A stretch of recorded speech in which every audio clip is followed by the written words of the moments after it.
कई फैमिलीज तो इतनी बड़ी बड़ी हैं जैसे गांधी फैमिली, चौथी पांचवी पीढ़ी तक की बात अब हो रही है। लालू परिवार, बगल में आपके मुलायम सिंह का परिवार, और भी कई परिवार हैं। सबसे मजेदार बात यह है कि जो लोग परिवारवाद से अपने आप को अछूत मानते हैं, जब उनके पैरों तले चादर खींची जाती है तो उनके पैर भी, उनके हाथ भी इसी परिवारवाद की आंच में सने नजर आते हैं। मोदी जी अपनी तरफ से दावा करते हैं कि वो परिवारवाद नहीं करते हैं, लेकिन पार्टी में अगर आगे पीछे देखिएगा तो ऐसे कई चेहरे हैं, अमित शाह के पुत्र जय शाह या फिर अनुराग ठाकुर, नाम कई हैं, बहुतेरे हैं।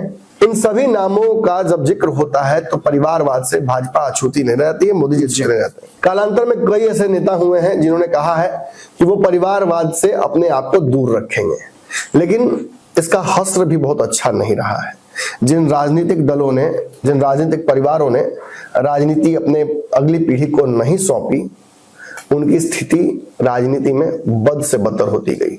अब तो स्थिति यह है कि कई बड़े राजनीतिक तिस्मार का, तुर्रम खानों का नाम तक लेने वाला कोई नहीं है। तो क्या राजनीति में परिवारवाद स्वतःतः घुल जाती है? ये एक बहुत इंपॉर्टेंट इंग्रेडिएंट है राजनीति का।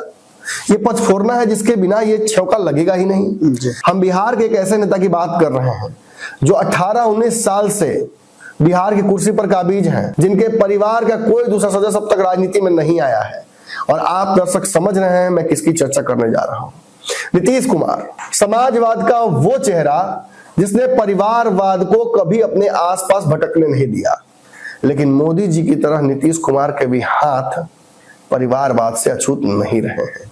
जब नीतीश कुमार के जदयू के चादर को थोड़ा भी घसका दिया जाता है तो आसपास वो दिखने लगता है जिसकी चर्चा नरेंद्र मोदी जी ने ऐसे की थी जैसे लगा कि नीतीश कुमार से बड़ा नेता तो आज तक समाजवाद में हुआ ही नहीं। कर्पूरी और उनसे कहीं आगे जाकर बिठा दिया उन्हें। बिल्कुल सारे समाजवादियों को ये समझा दिया कि अगर समाजवादी हो तो परिवारवाद से दूर रहो, भ्रष्टाचार से दूर रहो। नीतीश कुमार पर भ्रष्टाचार का भी आरोप लगा है, लगता रहा है इसी सरकार पर। परिवारवाद का भी अब आरोप लगेगा, हमें ऐसा लगता है जी। और इसी परिवारवाद के आरोप से खुद को बचाने के लिए नीतीश कुमार ने एक बहुत बड़ा फैसला लिया। उन्होंने और अपने सारे कैबिनेट के जो मंत्री हैं उनका उन्होंने आय और संपत्ति का ब्यौरा दिया। इस ब्यौरा के आने के बाद से हमने आपको पंचनामा में सब कुछ बता दिया, तो उस पर चर्चा मैं नहीं करूंगा। लेकिन नीतीश कुमार ने बेटे को बेदखल कर दिया अपनी संपत्ति से। क्या संपत्ति से बेदखल करना राजनीति में लाने का एक कारण है, या ये सय मात का खेल जो भाजपा और नीतीश कुमार के बीच चल रहा है, जिस शर्त की बात हम बार बार कर रहे हैं, अघोषित सी शर्त, बिहार लो दिल्ली दो जी, या दोनों दो कुछ मत लो जी।